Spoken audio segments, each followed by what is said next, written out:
तो मैं सत्य मिश्रा आप सभी का टेक्निकल के यूट्यूब चैनल पे स्वागत और अभिनंदन करता हूं। दोस्तों आज यूवीएस का प्रैक्टिस सेट नंबर 9 है जो कि सीटेट एग्जाम के दृष्टि से महत्वपूर्ण है। दोस्तों चलिए स्टार्ट करते हैं आज की क्लास का पहला प्रश्न। यहाँ पे दोस्तों पहला प्रश्न देखिए क्या पूछ रहा है कि घटपड़ी एक ऐसा पौधा है, घटपड़ी जो है एक ऐसा पौधा है जो कि मेढक, कीड़े और यहाँ तक कि चूहों को भी फंसाकर खा जाता है।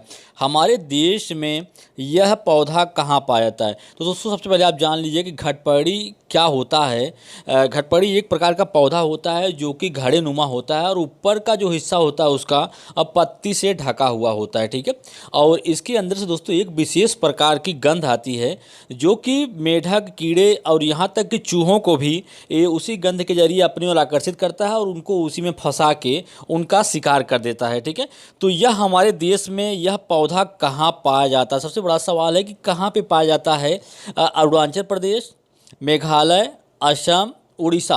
तो दोस्तों आपको बता दें कि ये हमारे देश में कह सकते हैं भारत में ये मेघालय में पाया जाता है। इसके अलावा ये इंडोनेशिया और ऑस्ट्रेलिया में भी पाया जाने वाला पौधा है। तो इस प्रश्न का जो राइट जवाब होगा क्या होगा? ऑप्शन नंबर सेकंड इसका राइट जवाब हो जाएगा। चलिए अगले प्रश्न पे चलते हैं दोस्तों। प्रश्न संख्या दूसरा है कि बिहार के गांवों के कई किसान मधुमक्खी पालन करते हैं और अतिरिक्त धन अर्जित करने के लिए शहद इकट्ठा करते हैं। मधुमक्खी पालन शुरू करने का सबसे अच्छा समय कौन सा होता है? जनवरी से लेकर मार्च तक, अप्रैल से लेकर जून, जुलाई से लेकर सितंबर या अक्टूबर से लेकर दिसंबर तक। तो बिहार के गांवों में कई किसान जो है मधुमक्खी पालन करते हैं और मधुमक्खी पालन करने का जो सबसे उपयुक्त समय होता है दोस्तों वो ये होता है कि अक्टूबर से लेकर दिसंबर तक का जो मंथ होता है वो क्या होता है? अक्टूबर से दिसंबर का मंथ जो होता है वो सबसे उपयुक्त होता है क्योंकि मधुमक्खियाँ जो होती हैं इसी समय अंडे देती हैं, ठीक है। तो कभी कभी दोस्तों मधुमक्खी का जो छत्ता होता है उसके बारे में प्रश्न आता है कि मधुमक्खी का जो छत्ता होता है उसमें अंडा देने का काम कौन करता है? तो जो एक रानी मक्खी होती है अंडा देने का काम उसी का होता है और जो नर मक्खियाँ होती हैं वो सिर्फ अंडे की देखरेख करती हैं और उनका कोई विशेष वर्क नहीं होता है। और उस छत्ते में ढेर सारी श्रमिक मधुमक्खियाँ होती हैं जो कि छत्ते बनाने से लेके रस इकट्ठा करने तक का सारा काम उन्हीं श्रमिक मधुमक्खियों का ही होता है, ठीक है। तो इस प्रश्न का जो राइट जवाब है कि मधुमक्खी पालन शुरू करने का सबसे अच्छा समय कौन सा होता है, वो होता है आपका अक्टूबर से लेकर दिसंबर तक। ऑप्शन नंबर 4 इसका राइट जवाब है क्योंकि अक्टूबर से लेकर दिसंबर मंथ तक ही जो मधुमक्खियाँ होती हैं वो अंडे देती हैं, इसलिए वही समय सबसे उपयुक्त माना जाता है। चलिए अगले प्रश्न पे चलते हैं। प्रश्न संख्या नेक्स्ट है कि सरिता की शिक्षिका उसे कई समूह गतिविधियां जैसे समूह चर्चा, समूह परियोजना आदि में संलग्न करती है। उसकी शिक्षिका किस अधिनियम के आयाम का अनुसरण कर रही है? मनोरंजन के माध्यम से अधिगम, भाषा निर्देशित अधिगम या प्रतियोगित आधारित अधिगम या एक सामाजिक गतिविधि के रूप में अधिगम। दोस्तों सरिता की शिक्षिका उसे कई समूह गतिविधियों, समूह चर्चा आदि में उसे संलग्न करती है अर्थात उसे शामिल करती है। समूह में कई मतलब सामाजिक गतिविधियां जो दोस्तों उसमें शामिल करती है। वो चाहती है कि समाज में रह के उसकी जो सामाजिक गतिविधियां हैं उसका अधिगम हो सके, वो समाज में रह के काफ़ी अच्छी अच्छी चीज़ों को सीख सके, ठीक है। तो एक सामाजिक गतिविधि के रूप में अधिगम करा रही है। तो इस प्रश्न का राइट जवाब क्या होगा? ऑप्शन नंबर 4 हो जाएगा। चलिए आगे चलते हैं। प्रश्न संख्या नेक्स्ट है दोस्तों कि एक पश्मीना शाल सामान्य स्वेटर जितना गर्म होता है और एक सादी पश्मीना शाल बुनने में कितने घंटे लगते हैं? तो एक पश्मीना शाल जो होती है कितने स्वेटर के बराबर, यहाँ पे खाली स्थान दे रखा है कि कितने स्वेटर के बराबर समानता गर्म होता है और एक पश्मीना शाल को बनाने में समय कितना लगता है, कितने घंटे लग जाते हैं? तो पश्मीना शाल जो है तो वो बकरियों के जो बकरियां होती हैं दोस्तों पश्मीना उनके जो बाल होते हैं दोस्तों उससे ही बनाया जाता है और इसको बनाने में कह सकते हैं कि इसको बनाने में 250 घंटा लगता है। इसको बनाने में 250 घंटे इसको बनाने में लग जाते हैं और एक जो पश्मीना शाल होती है वो लगभग 6 स्वेटर के इतना बराबर क्या करती है? गर्मी करती है। तो इस प्रश्न का जो राइट जवाब होगा क्या होगा? ऑप्शन नंबर सेकंड इसका राइट जवाब हो जाएगा। चलिए आगे चलते हैं प्रश्न संख्या नेक्स्ट पे। यहाँ पे दोस्तों आपको सामने प्रश्न संख्या नेक्स्ट है कि प्राथमिक स्तर पर बच्चों का आकलन करने की सबसे अच्छी विधि उपयोग करना चाहिए। प्राथमिक स्तर पर जो बच्चा है उसके आकलन करने की मतलब उसके जानकारी लेने की, जो बच्चा है वो कितना सीख रहा है, कितना सारी चीज़ें, उस चीज़ों का आकलन करने की जो सबसे अच्छी विधि है वो कौन सी होती है? पोर्टफोलियो, आवधिक प्रशिक्षण या गृहदत्त कार्य, योगात्मक दत्त कार्य। तो प्राथमिक स्तर बच्चे का आकलन करने की जो सबसे अच्छी विधि होती है वो क्या होती है? पोर्टफोलियो होती है। इस प्रश्न का राइट जवाब क्या होगा? ऑप्शन नंबर फर्स्ट हो जाएगा। चलिए आगे चलते दोस्तों, प्रश्न संख्या नेक्स्ट पे। प्रश्न संख्या नेक्स्ट है कि एक शिक्षिका अपने शिक्षण में दृश्य श्रव्य साधनों और शारीरिक गतिविधियों का उपयोग करती है क्योंकि वे प्रभावी मूल्यांकन की सुविधा प्रदान करना चाहती है और शिक्षार्थियों को एक परिवर्तन प्रदान करना चाहती है, अधिगम को बढ़ाने के लिए इंद्रियों की अधिकतम संख्या का उपयोग करना चाहती है, शिक्षकों को राहत प्रदान करना चाहती है। दोस्तों, अगर एक शिक्षिका है जो शिक्षण मतलब अपने शिक्षण कार्य को करने के लिए वो अधिक से अधिक दृश्य श्रव्य सामग्रियों का और शारीरिक गतिविधियों का उपयोग कर रही है, मतलब कहने का मतलब है वो सारी चीज़ें जो है वो दृश्यात्मक दृश्य के रूप में दिखा के और उसको सुनाकर बच्चों को समझाना चाहती है या शारीरिक गतिविधियों के रूप में उनको शामिल करके उस सब चीज़ों को समझाना चाहती है, तो इसका मतलब क्या है? वो क्या करती है दोस्तों? अधिगम को बढ़ावा देने के लिए इंद्रियों की अधिकतम संख्या में उपयोग करना चाहते हैं, ताकि दोस्तों जो कोई चीज़ सामने दिखाई जाती है तो उससे बच्चे की जितनी भी इंद्रियां होती हैं सब एक्टिव हो जाती हैं। देखने वाली दृश्यात्मक इंद्रियां या सुनने की, मतलब सारी इंद्रियां जो हैं वो सब उस अधिगम को सीखने के लिए, उस चीज़ को सीखने के लिए तत्पर हो जाती हैं। इसलिए वो चाहती है कि जो बच्चे हैं अधिगम को बढ़ावा देने के लिए इंद्रियों की अधिकतम संख्या का उपयोग करवाना चाहती है। चलिए इस प्रश्न के आगे अगले प्रश्न पर चलते हैं। प्रश्न संख्या नेक्स्ट है कि सीमा हर पाठ को रटने के तरीके से जल्दी सीख जाती है, जबकि लीना हर पाठ को चर्चा और मस्तिष्क उद्वेलन के बाद समझती है। यह विकास के किस सिद्धांत को दर्शाता है? सीमा जो है किसी चीज़ को रट के सीख जाती है, जबकि लीना उस पाठ को चर्चा करती है और अपने मस्तिष्क में उस चीज़ को काफ़ी मनन करने के बाद ही उस चीज़ को समझ पाती है। इसका कारण क्या है और यह विकास के किस सिद्धांत को दर्शाता है?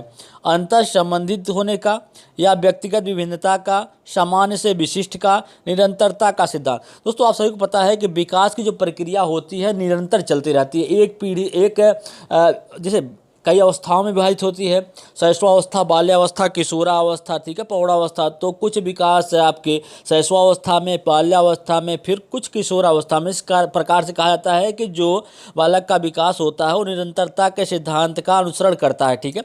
तो इस प्रश्न में जो पूछ रहा है कि सीमा हर पाठ को रटने के तरीके से जल्दी सीख जाती है, जबकि लीना हर पाठ को चर्चा और मस्तिष्क उद्वेलन के बाद ही समझ पाती है। तो ये विकास का सिद्धांत क्या है दोस्तों? व्यक्तिगत विभिन्नता होती है, क्योंकि प्रत्येक बच्चे के जो सुनने या समझने की जो क्षमता होती है वो प्रत्येक बच्चे की भिन्न भिन्न होती है, ठीक है।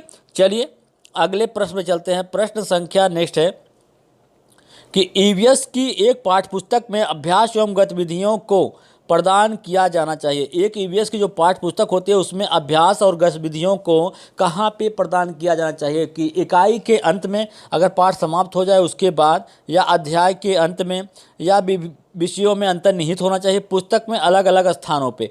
तो ईवीएस की पाठ्य पुस्तक में अभ्यास और गतिविधियाँ जो है उसको विषय में अंतर्निहित होना चाहिए, ताकि बच्चा जो है उस चीज़ को देखिए उस पाठ को पढ़े और उसके आधार पे जो भी अभ्यास और गतिविधियां हैं उसको करने से जो बच्चे का दोस्तों जो विकास होता है दोस्तों बहुत तेज़ी के साथ होता है अधिगम का, ठीक है।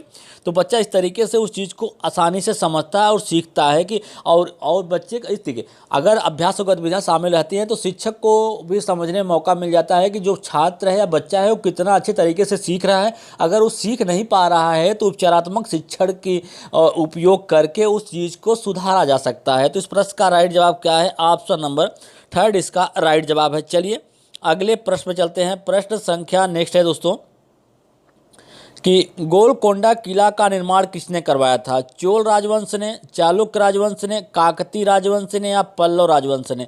तो गोलकोंडा किला जो है उसका निर्माण काकतीय राजवंश के द्वारा करवाया गया था। चलिए अगले प्रश्न पे प्रश्न संख्या नेक्स्ट है कि एक ही फसल को बार बार उगाने और बहुत अधिक रसायनों का उपयोग करने से मिट्टी हो जाती है।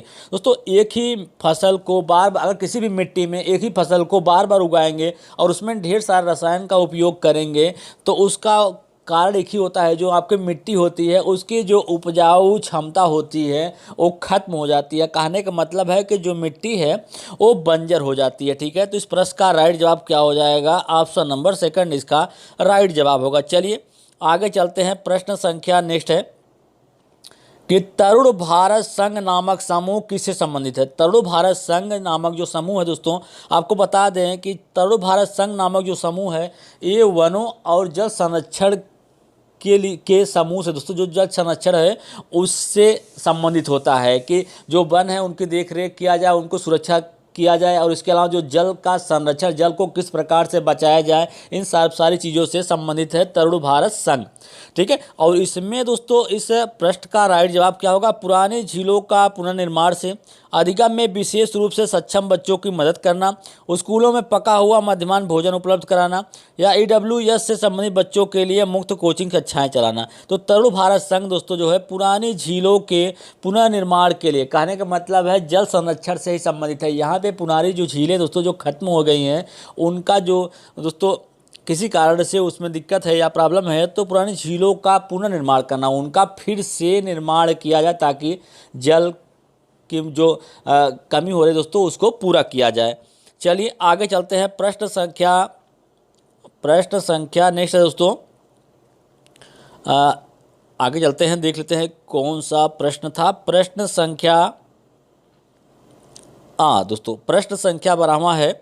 यहाँ देखिएगा कि निम्नलिखित में से मच्छरों से होने वाले रोगों का एक समूह का चयन कीजिए। इसमें दोस्तों ढेर सारा ऑप्शन दे रखा है। इसमें पूछ रहा है कि मच्छर जो होते हैं उनसे कौन सी बीमारी हो जाती है, उनका एक समूह दिया गया, उसी को आपको चूज करना है। दोस्तों आपको बता दें कि मलेरिया रोग जो होता है वो मच्छर के काटने से होता है। ठीक है, मलेरिया प्लाज्मोडियम जो उसका प्लाज्मोडियम जो होता है दोस्तों, अगर रक्त में प्लाज्मोडियम अगर आपको दिखाई दे जाए तो उससे क्या होता है, उसी से पता चलता है कि इस व्यक्ति को मलेरिया रोग हुआ है। मलेरिया जो रोग होता है उसका उपचार सिकुना पेड़ जो होता है उसकी छाल से किया जाता है। मलेरिया में दोस्तों आदमी को बुखार होता है और उसके साथ साथ कपकपी आती है और पसीना भी होता है। ठीक है, ये लक्षण होता है मलेरिया का। तो इसमें मच्छरों के समूह को आपको बताना है कि मलेरिया, डेंगू, हैजा, मलेरिया, चिकनगुनिया, आंत ज्वार, डेंगू, मलेरिया, चिकनगुनिया, मलेरिया, हैजा, आंत ज्वार। तो आपको बता दें दोस्तों कि डेंगू, मलेरिया और चिकनगुनिया जो हैं सभी क्या हैं, मच्छरों से फैलने वाले रोग हैं। चलिए आगे चलते हैं, प्रश्न संख्या नेक्स्ट है कि मधुबनी चित्रकला बनाने के लिए कलाकार उपयोग करते हैं। मधुबनी चित्रकला दोस्तों कहाँ की फेमस है? मधुबनी चित्रकला जो है बिहार राज्य की फेमस है चित्रकला है, और इसको बनाने का उपयोग किया जाता है विशेष रूप से बनाए गए पोस्टर का रंग, बहुत अच्छी गुणवत्ता के फाइबर रंग, या सोने और चांदी और सोने के घोल को बनाया गया रंग, या चावल के पाउडर का रंगीन घोल। तो मधुबनी चित्रकला बनाने के जो पेंटिंग होती है दोस्तों, दीवारों पे उसके ढेर सारे पेंटिंग किया जाता है, कढ़ाई की जाती है। ठीक है, तो उसके लिए किसका उपयोग करते हैं? चावल के पाउडर का रंगीन घोल है, इसका इस्तेमाल किया जाता है। बहुत ही अच्छा प्रश्न है दोस्तों आपके यूपीटेट एग्जाम की दृष्टि से। चलिए आगे चलते हैं, प्रश्न संख्या नेक्स्ट है कि मानव शरीर में सबसे बड़ी ग्रंथि, मानव शरीर की जो सबसे बड़ी ग्रंथि होती है कौन सी होती है? थायराइड, यकृत, आग्नेयाशय या पीयूष? तो मानव शरीर की जो सबसे बड़ी ग्रंथि होती है दोस्तों पीयूष ग्रंथि होती है। इसी पीयूष ग्रंथि को मास्टर ग्रंथि के नाम से भी जाना जाता है, क्योंकि ये क्या करती है, सभी ग्रंथियों को कंट्रोल करने का काम इसका होता है। चलिए अगले प्रश्न में चलते हैं। प्रश्न संख्या नेक्स्ट है कि कोशिका के भीतर सामान्यतः किस प्रकार का DNA पाया जाता है? कोशिका के भीतर सामान्यतः किस प्रकार का जो DNA होता है पाया जाता है? A DNA, B DNA, C DNA या D DNA? तो कोशिका के भीतर सामान्य रूप से पाए जाने वाला DNA कौन सा होता है? B DNA होता है।